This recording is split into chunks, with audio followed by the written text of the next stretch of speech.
Dreamer Anticipazioni, 11ª puntata del 24 giugno 2020. Khan consola Sanem in lacrime.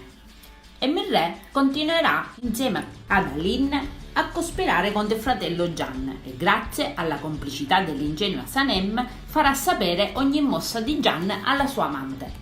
Sanem, incaricata da Merre per mandare a monte il contratto con un'importante casa cosmetica, saboterà il sopralluogo di ispezione, servendosi a sua volta dell'aiuto della sua migliore amica Ayan. Si farà procurare un topo che introducerà nella struttura proprio nel bel mezzo di una riunione che spaventerà tutti gli impiegati dell'azienda. Deren perde le staffe non appena apprende che la sala riunione è stata allestita proprio da Sanem. Deren va su tutte le furie e tratterà malissimo Sanem. La disprezzerà nel peggiore dei modi, la umilierà e la denigrerà. Sanem scoppierà a piangere. Vede vanificare tutti i suoi sforzi e scoppierà in lacrime. Ma a sorpresa la raggiunge Gian, che cercherà di consolarla per le offese ricevute da Deren.